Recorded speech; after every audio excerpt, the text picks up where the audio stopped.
ભુજ નગરપાલિકાની ખાસ સામાન્ય સભામાં ભુજ નગરપાલિકાના પ્રમુખ રશ્મિબેન સોલંકી દ્વારા વર્ષ 2024-25 માટેનું 153.33 કરોડનું બજેટ રજૂ કરવામાં આવ્યું હતું। સાથે જ અયોધ્યા ખાતે ભવ્ય રામ મંદિરમાં રામલલ્લાની પ્રાણ પ્રતિષ્ઠા અંગેનો અભિનંદન પ્રસ્તાવ તેમજ ડમ્પિંગ સાઇટ પર તાત્કાલિક કચરો હટાવવા હિટાચી મશીન ડમ્પર ભાડે રાખવા બાબતે ઠરાવ પસાર કરવામાં આવ્યા હતા।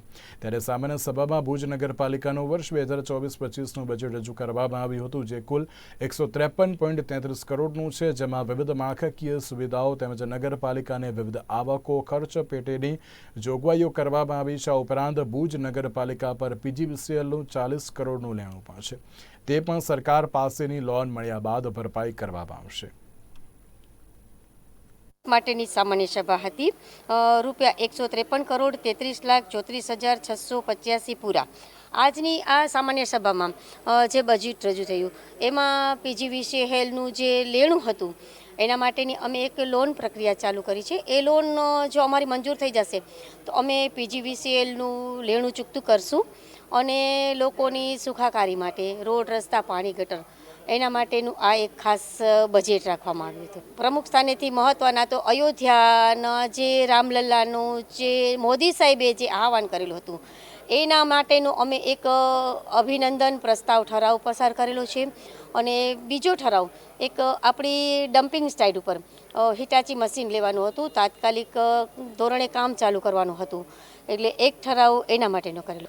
આજે ખાસ સામાન્ય સભા બજેટ માટેની હતી અને બજેટમાં કરોડો રૂપિયાનું જો બજેટ ભુજ નગરપાલિકાનું હોય અને પીજીવીસીએલ દ્વારા 40 કરોડ રૂપિયાનું જો લેણું કાઢવામાં આવતું હોય અને પીજીવીસીએલ એવું જણાવતી હોય કે ભુજ શહેરમાં અંધારપટ છવાઈ જશે તો એની જવાબદાર નગરપાલિકા રહેશે અને જ્યાં તો એ રૂપિયા ભરી જાય, જ્યાં તો ભુજ શહેરમાં અંધારપટ છવાશે, એવી જો જાહેરાત કરતી હોય પીજીવીસીએલ તો ખરેખર ગયા વર્ષે 22-23માં 30 કરોડ રૂપિયાની નગરપાલિકાએ ઉઘરાણા કર્યા, ભુજ શહેરમાંથી પ્રજાના ટેક્સના પૈસાના ઉઘરાણા કર્યા।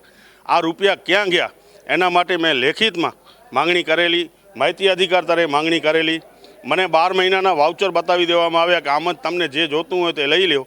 ખરેખર મારો પ્રશ્ન એ હતું કે આ રૂપિયા આવ્યા તો વાપર્યા ક્યાં, એનો કોઈ આ લોકો આજ દિવસ સુધી હિસાબ આપી શકતા નથી।